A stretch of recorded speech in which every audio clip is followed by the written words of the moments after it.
Greetings, everyone. I'm happy to welcome you to today's webinar, Taking PPM to the Next Level, Value-Based Project Selection.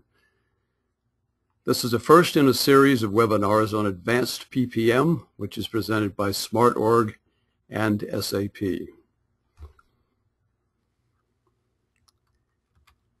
Today's speakers will include, in addition to myself, I'm a co-founder of Smartorg, and Smartorg is a provider of value-based management consulting and enterprise software that supports advanced PPM in R&D, NPD, and innovation. Our clients include HP, Boeing Commercial Airplanes, Teva Pharmaceuticals, SanDisk, and like organizations that develop and market innovative service and products. Ian Strain will join us during the broadcast. Ian is a Senior Director of PLM Solutions at SAP. Prior to joining SAP, he was Executive Vice President at Sologix and Senior Vice President Sales and Marketing at Console Risk Management. Headquartered in Waldorf, Germany, SAP is the market leader in enterprise application software. Our featured speaker today will be Jim Brown. Jim is founder and president of TechClarity. TechClarity is an independent research and consulting firm that specializes in analyzing the true business value of software technology and services. Jim has 20 years of experience in application software, management consulting, and research focused on the manufacturing industries. He is a recognized expert in software solutions for manufacturers and has broad knowledge of applying product lifecycle management, or PLM, supply chain management, SCM, ERP, quality, service management, and other enterprise applications to improve business performance.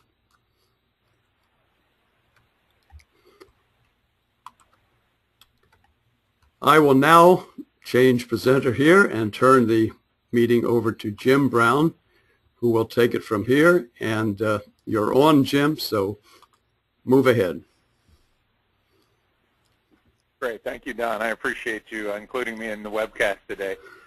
As Don said, what I'd like to talk to you about today is really how to optimize the value of product portfolios, and specifically to talk about advanced product portfolio management, or advanced PPM, in addition to talking about how companies can use portfolio management solutions.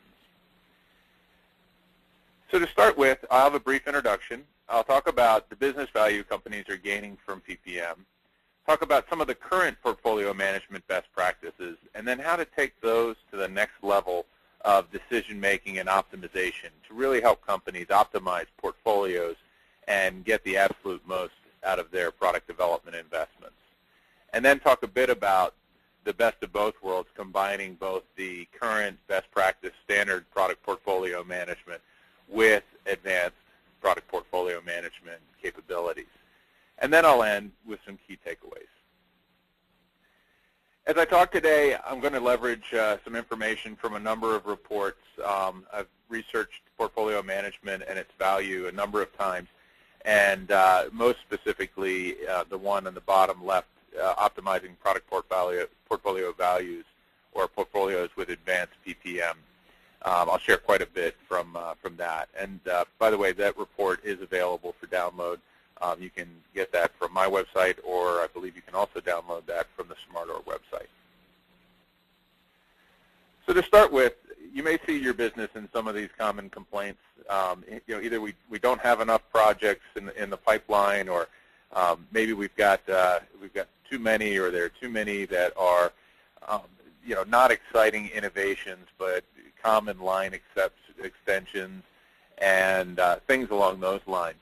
So there may be some real opportunities to improve some of these kinds of problems.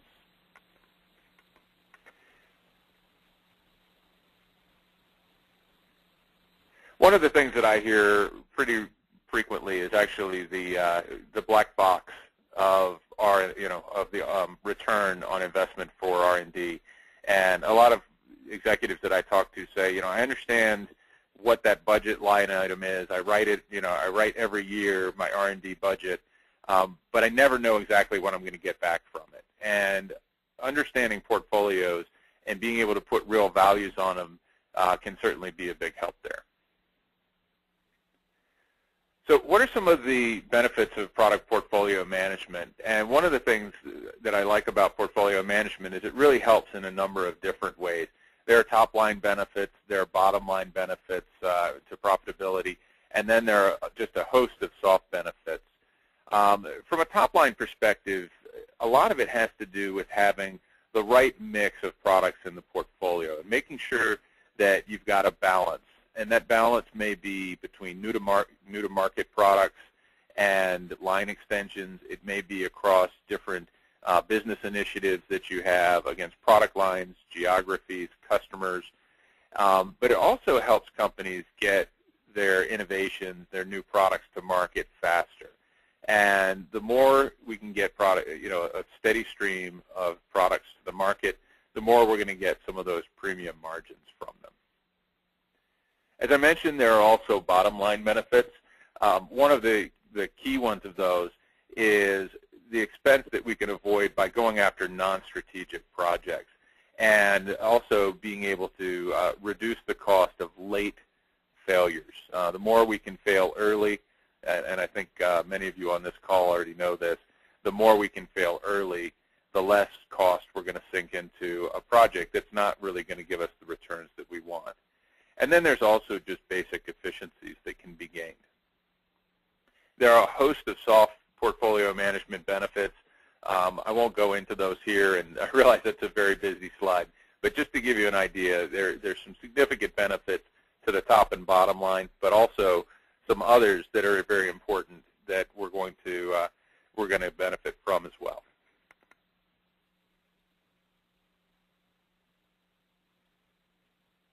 So one of the things that you can get out of the current PPM best practices with standard portfolio management solution is really the ability to define your portfolios in a way that they're aligned with your business strategy. You've got the right mix of products and projects in there.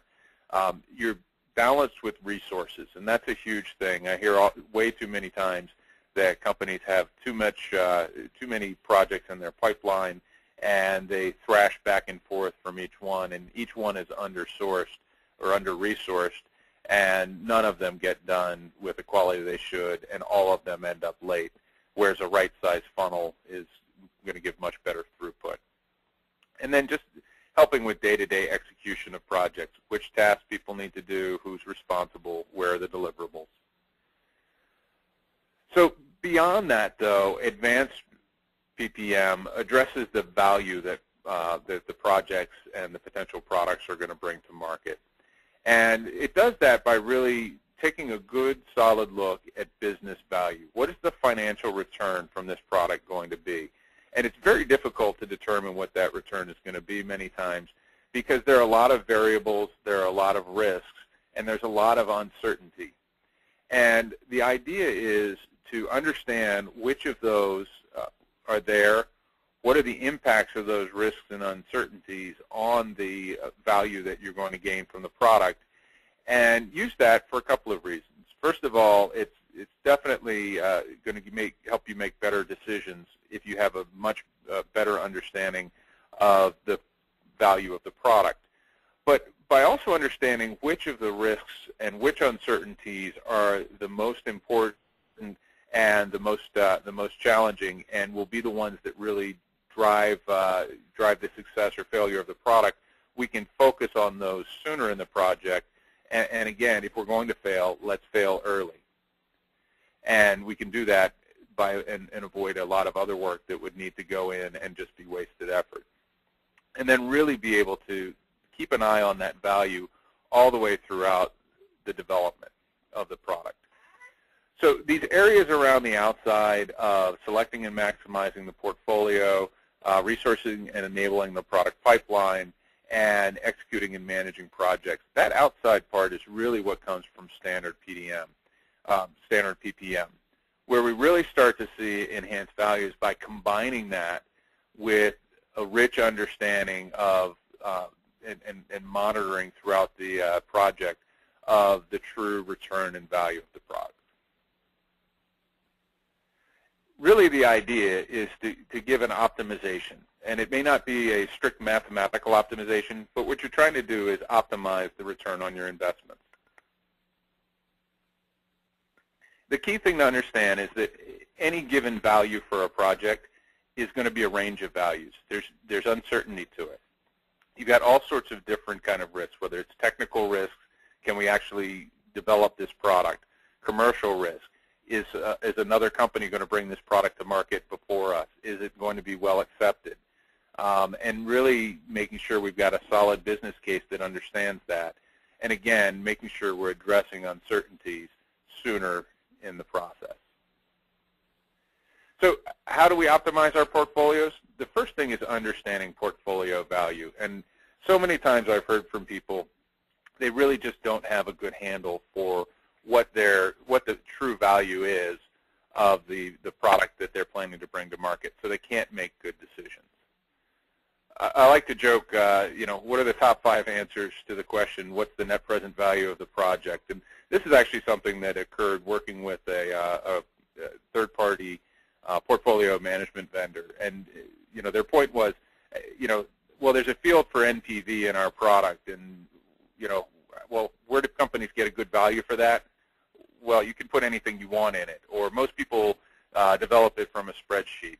And the clear message in that was there really wasn't a way in standard PPM systems to really get a good understanding of the net present value. And again, this range of potential values.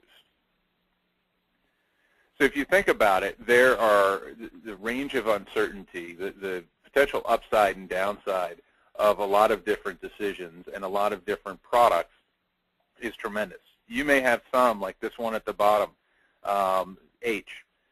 Very little uncertainty in that one. That may be a line extension. That may be an enhancement to an existing product. We know relatively well what the value that we're going to get from that, but it's also relatively low value. A at the top, you see on the other hand, could have tremendous value to the organization, but it also has some significant downside, and there's lots of range in between. And that range of uncertainty can be in the tunes of millions of dollars and make a huge impact on the financial performance of the business. So how do we address that? I actually had the chance to interview a number of companies in this latest research report, and they talked about creating a value map. And the value map really helps them understand what are the different areas, what are the different decisions that they're going to make along the course of the project that are going to either help define and lead to successful projects, and what are the areas where risks may come to bear. And this is something I won't go into detail here, but the value map is something that really goes through a series of steps, typically developed in a workshop, to really make sure that you're understanding all of the different impacts, both internal and external, on the value of the project. And again, adjusting that based on uncertainty and risk. Another thing to understand these ranges of values you can do that on a project or a product, but you can also do it within the product development process itself, is to use sensitivity diagrams or tornado diagrams to really understand these ranges of value. And I think it helps a lot to take a look at them, but the forest products company I implemented said that they were able to really understand these huge swings of value back and forth. And what they found it most useful to do was actually to decide where they were going to focus their efforts. So, for example, if you look at this, the growth rate and the market size and the peak share that they can gain for this project are going to be the issues that have the most upside and downside. And in fact, growth rate, the growth rate of the market, is going to be the thing that is really going to make the difference between this being a blockbuster product and being a lackluster What happens, unfortunately, is a lot of people will focus on these items towards the bottom. And they're important things to take care of during the whole process of product development. But in terms of deciding what's going to make the biggest difference, is this going to be a winning product or is this going to be a losing product, it really benefits them, and this is what the Forest Product Company said. We love to work on these things at the bottom because they're very easy for us, but that's just work that's being expended that doesn't help us get a better understanding of value. So they like to attack the uncertainty and risk and understand those top levels first and prioritize those in their product development process. Another thing that from a high-tech manufacturer that I interviewed, what they talked about is exactly the same kind of thing, is having short milestones and continuously going back to the value that the project is going to deliver and the new product is going to deliver. And by looking at that on short increments and focusing on the areas of risk and uncertainty first, you see exactly what most companies want to do, which is not just plow money into R&D. What they want to do is really go after those risks first and make sure that they're making the best possible decisions they can on how to continue to invest the precious resources and investments in R&D. So if you look at some of the differences, and again, the best of both worlds is to have standard PPM as well as advanced PPM. At a gate review, you're looking at things like checklists. You know, do I have these documents completed? But with advanced PPM, you're looking at, am I still on target with the value? Am I achieving the value? Have I addressed the uncertainties? You know, as you look at something like a portfolio analysis in standard PPM, you're looking at balance. In advanced PPM, you're looking at optimizing value. Progressing through with your progress metrics, again, you know, maybe in a gate review. We're not looking at, in standard PPM, we're looking at things like task completion. Is it going to be on time, maybe even on budget? But the metric in terms of advanced PPM is how are we doing at narrowing that range of potential values to really understanding what the value of this product is going to be. And you can read some of these other ones as well. The key point I want to get across is that both are important, but they both provide very distinct and complementary value. So if I can end with a couple of key takeaways here, or a few key takeaways, you know, standard best practices, standard solutions in product portfolio management really help you align and balance the portfolio, make sure you can resource all of the projects in there effectively and not put too many projects into the pipeline so they fail, and help you execute against those and manage, you know, on time, on budget. But advanced PPM really helps you optimize the portfolio and optimize it for business value. And if you think about the integrated view of both of those, which is the best of both worlds, is you're actually optimizing on value based on real information that's going on in the execution of the project. So you've really got this view into how is this progressing through, you know, through my Gantt chart, through my stages and gates. At the same time, what are the risks and uncertainties that are being addressed, and then how can we continue to make sure that we're on target with value, or if we're not, let's try and fail early.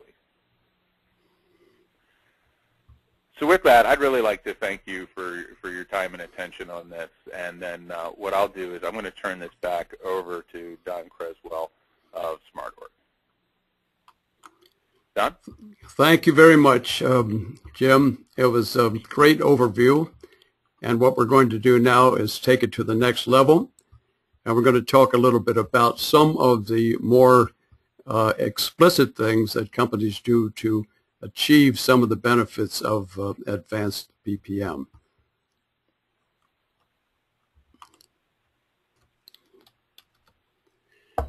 Okay, I believe Ian will be joining us. He had a little bit late start this morning, but I will take it from here. As I said, Jim, that was a great overview, but let's move into some of the application of both the process and the software. Advanced PPM processes bring teams, managers, and executives together to engage in conversations around key value measures and the uncertainties that pose the risks as well as create opportunities. Software enables the process by providing advanced analytics and reports that support decision-making throughout the development process. First, let's discuss where Advanced PPM is typically applied within project portfolio management. On average, based on both our experience in consulting, software, and in some surveys with many of the world's leading companies, we find that around 20% of projects in an R&D or new product development innovation portfolio contribute about 80% or more to the overall portfolio value. It's really this 20% that is addressed by Advanced PPM. The bad news is that anywhere from 40 to 75% of the 20% of projects fail to meet forecast objectives. And in fact, some fail altogether. This is incredibly costly, not only in lost revenue and profits, but low morale, damaged careers, and lost opportunities for the company. We find in working with many executives and in recent surveys at several conferences that there are 5 reasons for failure that surface again and again. Too many projects are competing for limited resources. You're starving some. Zombies. We all have them. These are projects that hang around that you just can't kill. And they suck up resources, but no one just seems to get rid of them. A failure to explicitly take uncertainty into account. Lack of a consistent way to evaluate project value. And finally, even in today's enlightened world, silos still exist among various functions within many organizations. Now, Advanced PPM addresses most of these failure modes. First, by understanding where each project currently fits within your portfolio, and second, by managing that portfolio to optimize economic value as you proceed through the development process. This little graphic, which is from Advanced PPM software, shows a new product development portfolio.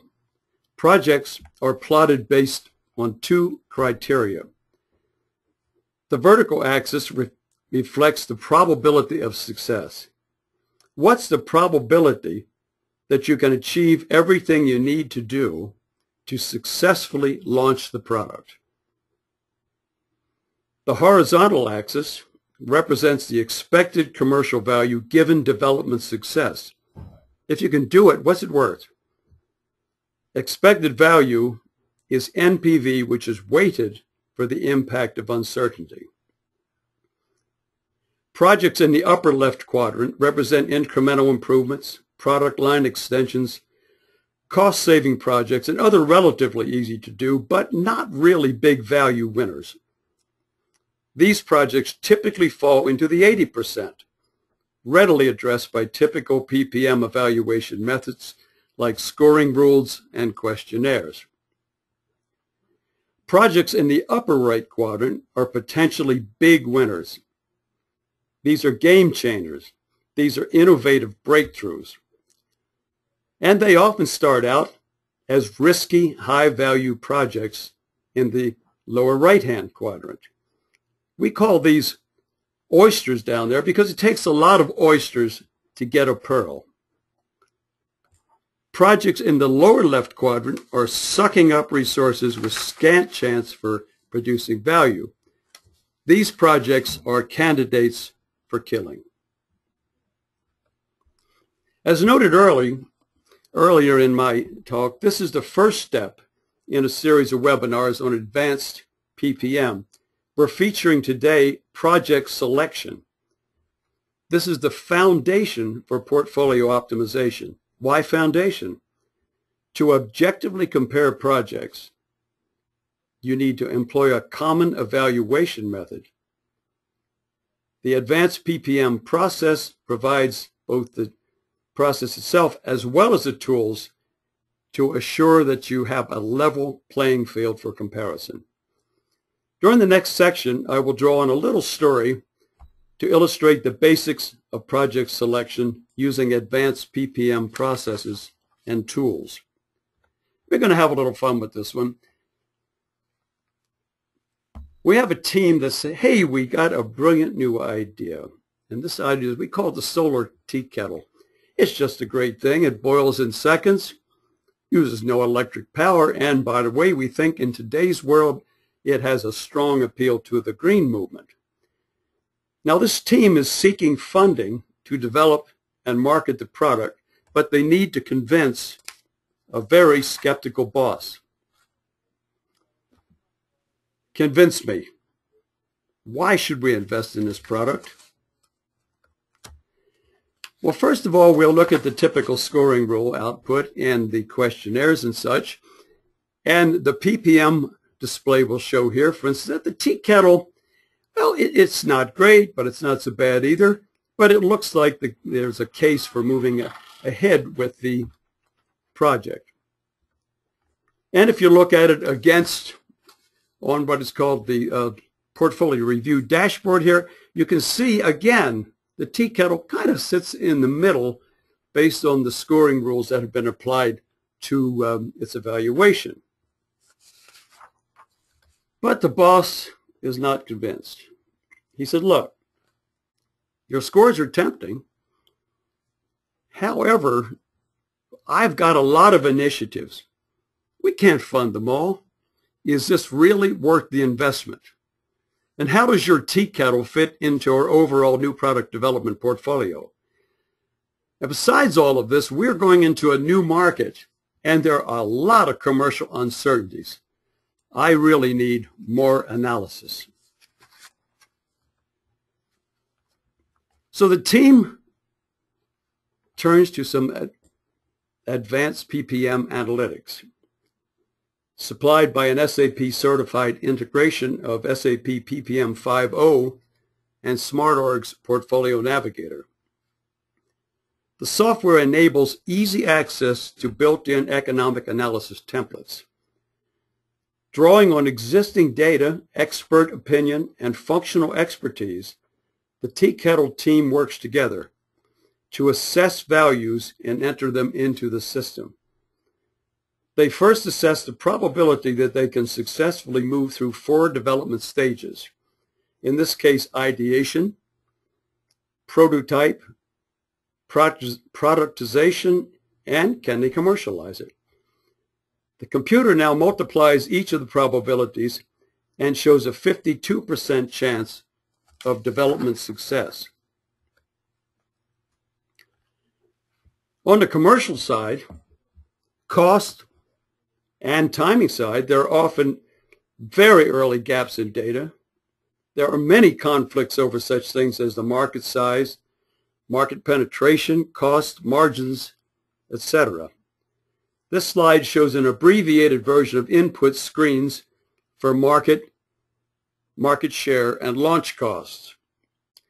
Based on as much information as they can develop, either from past experience, market research, and domain experts, the team assesses low, medium, and high numbers for each factor. Several factors reveal a wide range of opinion. For instance, new product margin could be as low as 15%, or it could be as high as 50%. And market size could be as low as 200 million, or it could be as high as 500 million.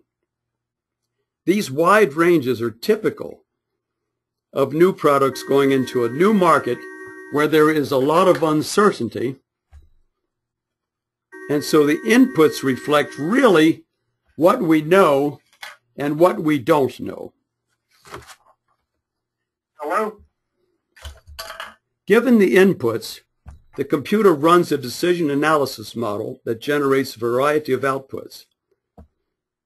The outputs include such things as cash flow, a profit loss statement, impact of uncertainty on net present value, and other information of value to decision makers.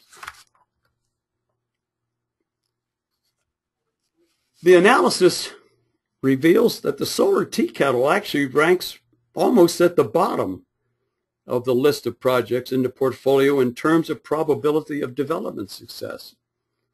As you see, it is quite low, and it departs somewhat from the data that was put together during the earlier evaluation. Now, if development is successful, the solar teapot would look fair in comparison to others on the basis of commercial value. This may pose a dilemma. Let's look further. The big question around this project or product is, where are the big risks? More important, but where are opportunities for improving value? The tornado chart, which is shown here, is so-called because of its characteristic shape. It reveals that there are three key factors upon which this team needs to focus to improve the project value: peak market share, the margins they can get for the projects from the product, and the market size itself. The chart is produced by using decision tree or Monte Carlo analysis to run all possible combinations of the ranges of input data. Typically, only 3 to 4 factors dominate. Without this depth of analysis, organizations typically miss at least one of the important factors. They also waste a considerable amount of time analyzing factors down there at the bottom of the tornado that really have little impact on the overall value of the project or product. So based on the knowledge gained from the tornado, the team says, okay, we got some work to do. We're going to focus on ways to improve these three factors to see if we can drive them more toward the high end. They ask for additional funding or resources for market research and for R&D. Well, do we have the resources? So a quick check of the PPM system itself. Let's look at this and see if we have the money and see if we have the people to get this accomplished in time. And the display shows, yes, they do. So let's go ahead and do what we have to do to improve the R&D and to see what we can do about market knowledge. 1 quarter later, with new data, with new information, the team now meets and reassesses the inputs to the factors in the market and R&D and cost analysis. Things have changed radically. If we look at the tornado now before, where there was quite a wide range of uncertainty, they have now narrowed the bars of uncertainty and increased the value of the project itself. So this looks like, well, we got something to talk to the boss about, but let's also take a look at how this now has impacted the portfolio. Hey, there's even better news. The solar tea kettle now has risen to number 2 spot as compared with other projects in the portfolio. Even at its lowest, the tea kettle would be of potentially higher value than all but one of the projects in the portfolio. The tea kettle also has improved, as you can see here, in the risk-reward ratio. The orange arrows show the movement of the project from, say, 25% of probability in the initial evaluation up to around a 50% or 55% probability of success. But more than that, it has moved up to around a $200 million value, net present value. Other projects in this portfolio have been tracked also, and as you can see, On the lower left quadrant, CP04 has gone down. This is a real candidate for killing. Now, management wants to look at the dashboard or cockpit, and this is one cockpit review that is in the PPM system itself, which shows each of the charts of value to the decision maker. These can be configured as needed by the person making the decisions to go ahead or not go ahead. Based on this knowledge, which is now a lot more robust analysis, the VP provides an OK, but stresses the value of updating the model as we go through development. This is particularly important if you have a long development cycle. Absolutely important, for instance, in medical devices, life sciences, and pharmaceuticals, because things will change throughout the development cycle in that model, which may have a huge impact on the ultimate value. Ian, I see you have joined us on the phone. Do you have any comments to make before we move on? No, I think you've covered the basics. I just did want to emphasize that some of those screenshots that you were showing there was the kind of combination of standard SAP portfolio and project management plus the offering from Smartorg. So it really is a combined solution there. Yes, and I think that dashboard is configurable using some of the business objects components. Is that correct? Correct. Okay. Well, let's look then at some key takeaways. I'll just draw on a number here from Jim Brown's discussion as well as the little case we've shown here.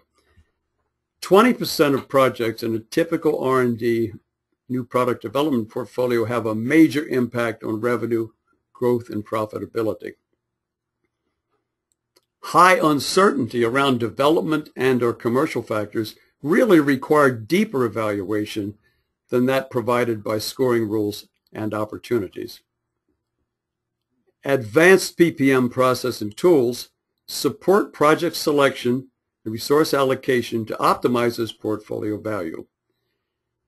And as noted a few minutes ago, it is essential to update the business model throughout development to focus resources on the highest value projects and to optimize the overall value returned by the portfolio.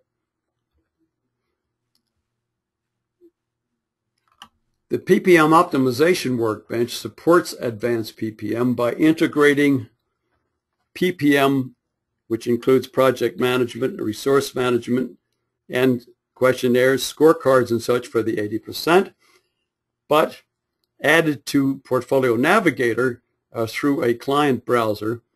The system also now adds advanced PPM to the system, all managed in one system with reports through a single dashboard or two, which are located within SAP's system.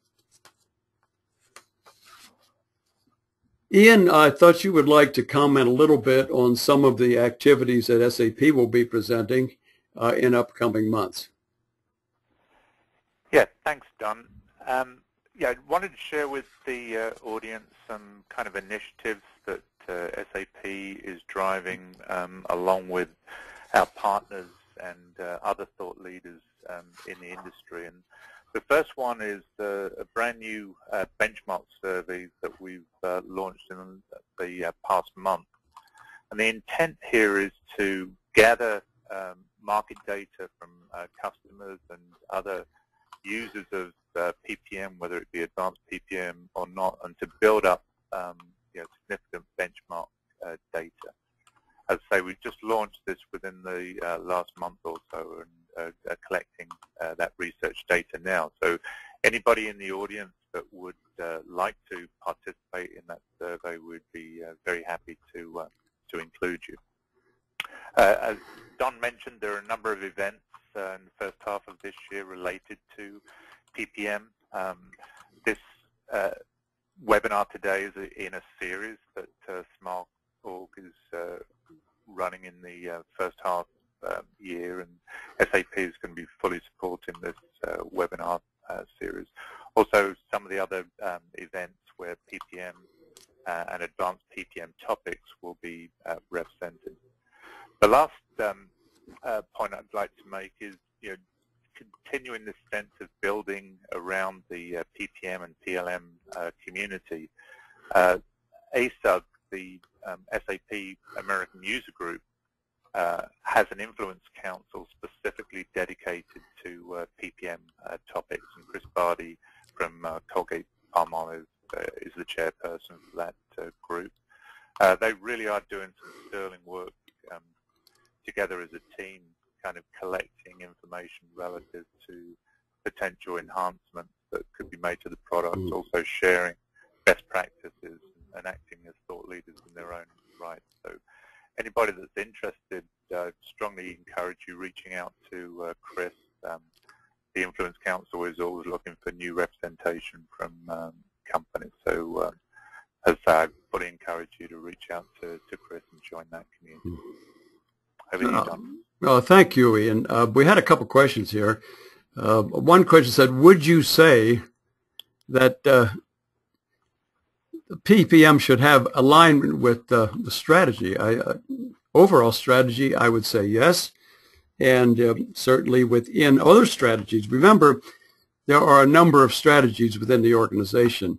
There's R&D strategy, there's innovation strategy, and there's the overall business strategy. Certainly these things should be aligned if you're going to maximize the overall optimal value to the company and to the portfolio itself. That certainly is a yes answer. I was asked for a yes or no on this.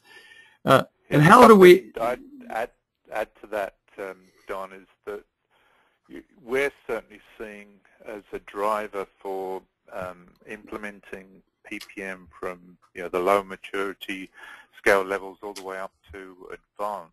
So, one of the drivers for that is the need to link projects, programs, and initiatives to more closely with corporate strategy. I think we've all kind of been in scenarios where our efforts are kind of siloed into departments or within specific parts of an organization, and therefore we might be driving to an organizational strategy, but we're not driving to a corporate or a collaborative strategy to drive the objectives of the overall corporation. So PPM acts as an enabler for bringing that collaborative spirit together, sharing information from a single source of truth, and it's essential for advanced PPM.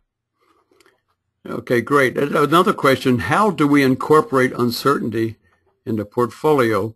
What uncertainty metric is recommended? Guess the question is risk and reward in the portfolio. Well, yeah. First of all, how do you incorporate uncertainty? Well, you go back to the project level, and it is important to recognize that using either Monte Carlo or decision analysis methods, which are incorporated into the advanced PPM software, by the way, you must recognize that in many decisions that you make, there is a great deal of uncertainty, and people just don't often like to acknowledge that. They'll use, we assume the market is 200. Well, what's the basis of your assumption? Could it be lower than that? Well, yeah, I guess it could. Well, let's think about that. What's the chance? A 10% chance that it could really be a lot lower. Well, yeah, this could happen. And on the high end, what is the chance it could be really higher because you don't know at this point? Recognize this uncertainty and deal with it in a formal way. The software that we have talked about here does that on the basis of what is called decision tree analysis or decision analysis, which is probably the most robust way to handle a risk and uncertainty. And then each project has its own net present value, which has been calculated, dealing with all of those uncertainty. factors that you have put into the model, projects then go into the portfolio and are measured against each other based on these two factors in that one chart. What is the probability that we can really pull it off? And if we can pull it off, how much is it worth?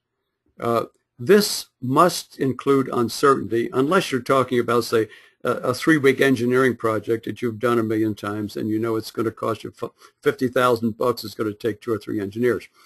So it's very important, though, in product development or R&D to recognize uncertainty does exist, and let's deal with it.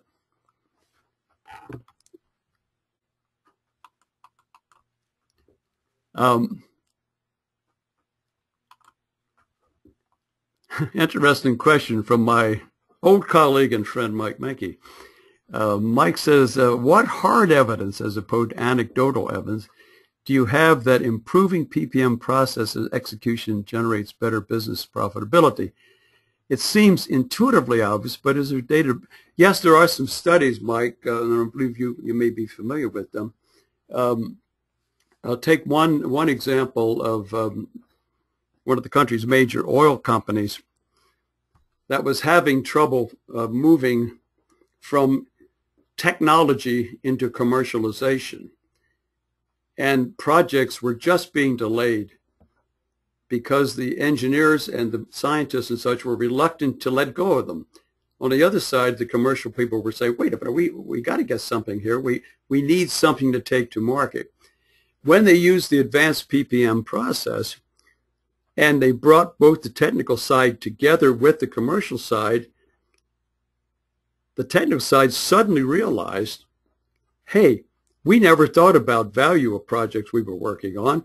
We now see that there are a bunch of projects here that are terrible projects from a value. We are going to volunteer to kill them.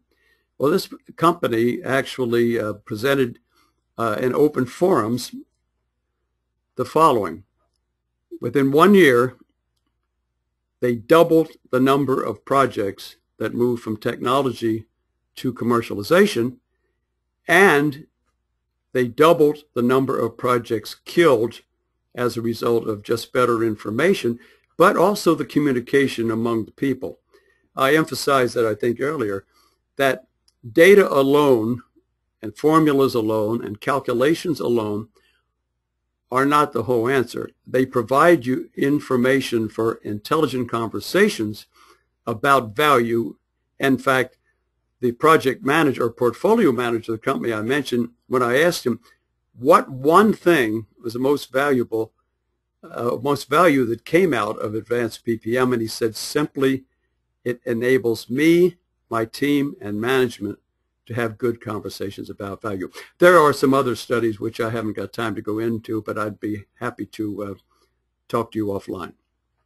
Yeah, and Don, I'll mention too that the time I was at Aberdeen Group, we did a product portfolio management benchmark report, and it really tied a lot of the portfolio management practices to higher margins on new products and some other metrics that really drive product profitability pretty directly. So certainly some good information out there. Jim, that was a very good report. I would assume that if you still have copies of it, people would like to have copies. Could they request it from you?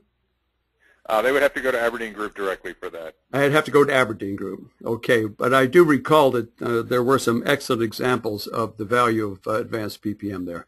Yeah, there certainly are some things on product portfolio management on my site. People are welcome to download for free. That particular one would be at Aberdeen. Okay.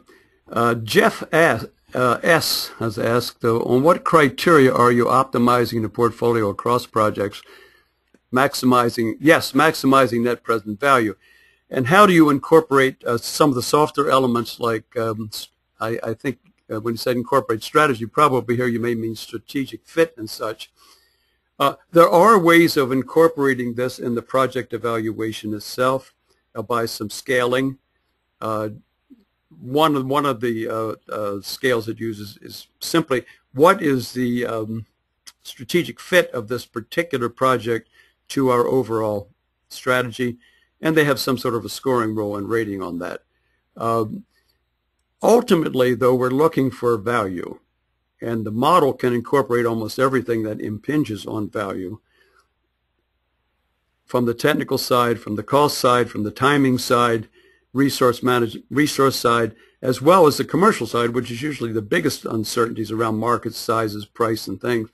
All of that is incorporated into the project analysis, and then the project analysis is summarized in the portfolio views in the one chart I showed you as net present value as a result of development success. Again, if anybody would like to discuss any of these topics in greater detail, here we are. Ian, I'm sure you would be happy to answer any questions if someone pops you an email. I certainly would. We do it all the time. And Tony DeRosa, who is not online with us, but Tony of Platinum DB is the organization that has developed the full integration of the two enterprise software that we talked about, and he is probably one of the leading integrators of SAP PPM in the country. So I would invite you to give us a call, pop us an email, and we'd be very happy to answer any of your questions. So the webinar that we have just finished has been recorded, and each of you will receive an email with the login information to share with your colleagues. We're bringing up another in the series on May 12th in the Advanced PPM series. At that time, we're going to be talking a little bit more about portfolio itself, and we'll be getting into prioritization and resources and how do you manage the portfolio risk rewards. So that'll be on 12 May at 11 o'clock Pacific time instead of 10 o'clock. Today's was at 10. We invite you to visit our website, www.smartorg.com, for news of other events that will be on our calendar. So thank you very, very much for joining us. Again, if you have any more questions we haven't got around, pop them in an email to me, and I'll be happy to answer them for you. Again, I'd like to thank Ian for joining us. I'd like to thank Jim Brown for joining us as always, and my thanks to my assistant, Melinda Gurman, who has been the producer and organizer of today's webinar. With that, I'd like to say goodbye. Have a great day, and thanks again for joining us.